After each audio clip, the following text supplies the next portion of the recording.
Hi, I'm Emily, editor of Autism Parenting magazine, and this video is your sneak peek into the February issue of our magazine. So I'm pleased to present the February cover to you. Our theme for this month is Reframing Education in the New Normal. And I'm kind of sad that that's our theme.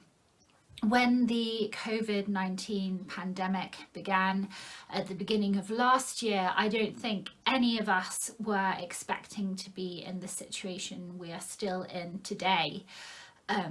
As we came towards completing the February issue, the UK actually went into a third national lockdown, and I know the situation's been very difficult in South Africa.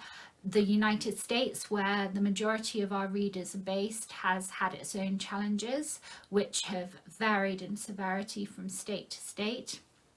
And countries all over the world have had different lockdowns, and people have still been adapting to different ways of living. So it seemed fitting that we take a look at education and help the autism parents out there who are still educating their children at home, perhaps for the first time, and parents who are having to look at new ways to keep their children motivated, engaged, learning and thriving during the ongoing pandemic. So as you can see, for our cover photo, we've got quite a fitting, poignant image of a girl doing her work wearing a face mask, and I think that sums up kind of an image of 2020 and 2021. So among our education articles, we have some great pieces looking at virtual learning tips for parents, ways that they can keep their children engaged, ways that they can help their children to learn. And there is one particular piece that takes a look at combining sensory elements, sensory practices and activities and ideas into your child's school virtual learning day, and it looks at how that extra sensory interaction can really help them to learn. We're also looking at education in the broader sense. So we have an article asking whether schools have the right approach to education for children with autism. So we're looking at mainstream schools here. Do they have enough awareness?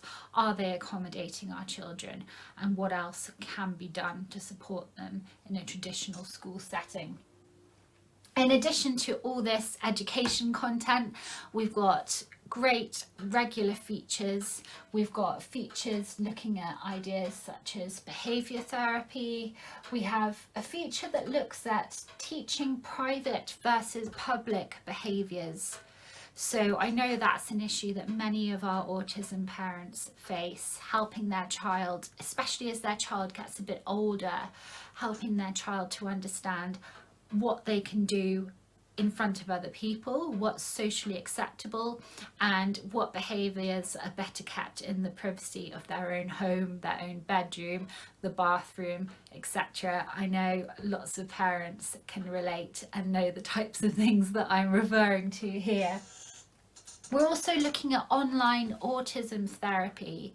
So again, taking that theme of keeping things within the home that would have been external for a lot of people before the pandemic.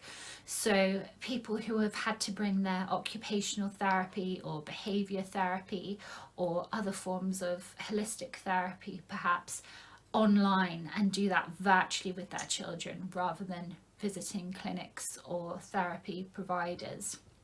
So we're looking at how that can work. We're also looking at police officers and kids on the spectrum.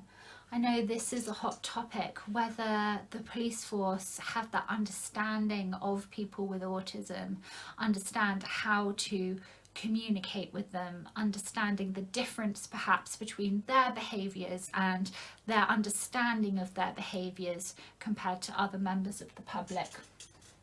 There's all of this plus so much more in February. We really hope that you enjoy the read and that you take some useful thoughts away with you, and I look forward to seeing you all again next month for our March edition.